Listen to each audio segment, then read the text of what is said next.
From COPD and cardiovascular disease to dementia and to osteoarthritis, we have talked a lot about different conditions that impact how we should coach our patients to live with chronic disease. It is important to know about these conditions so that you have an idea of what the patient is dealing with on a daily basis. Although there is no way for you to fully understand what your patient is going through, you can be sensitive, kind, and most of all, helpful. Chronic diseases change our patients' lives. These diseases can change how patients live day to day. They can change how our patients think, feel, and act, and they can change how others look and act towards our patients. Even though there are differences in the disease processes of each condition, there are many things that we should remember to focus on for all of these patients. First, a healthy diet. Keep in mind that the patient's condition when coaching for a healthy diet.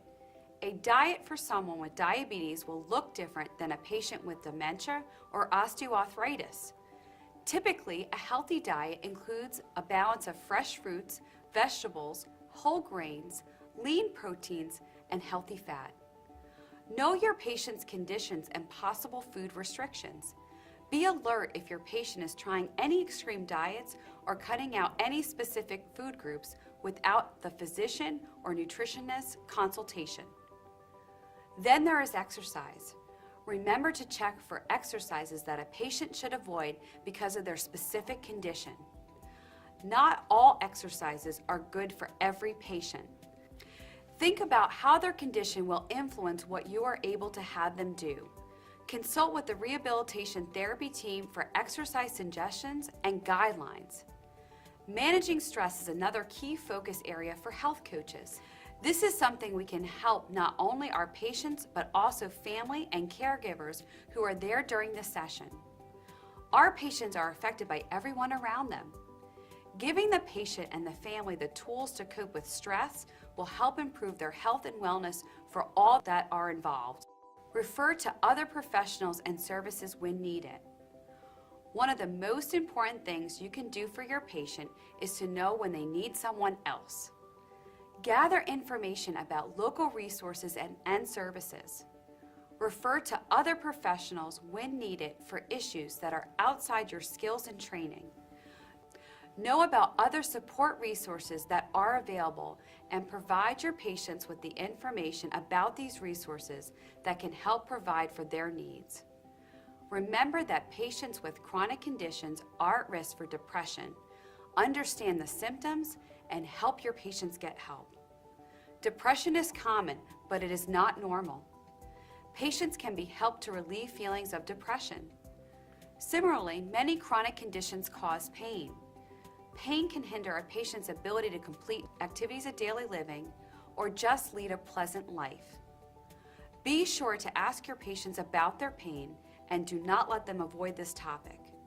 Help them to be able to explain how their pain feels and the level of pain.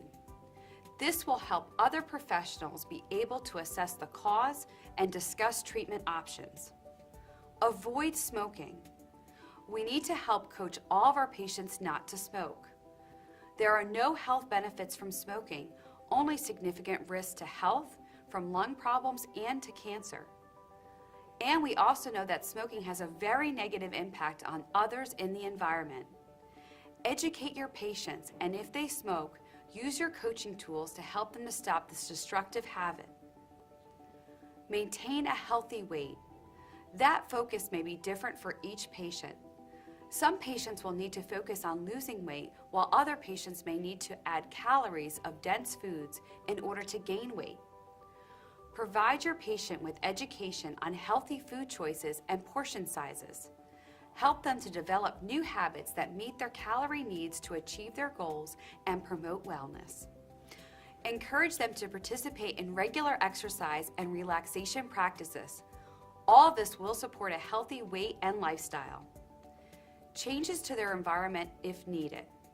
Helping the patient and their caregivers continue to look around them and move objects if they are in the way or remove unhealthy food from the house are just two examples of changes that can be made. Clutter in the environment can create stress. Provide your patient with education on organizing space and habits to reduce stress. It can be very difficult to live with a chronic disease. Our patients will not be successful if they do not have our support. We can provide support and encouragement as well as connect them with the individuals that can help them the most.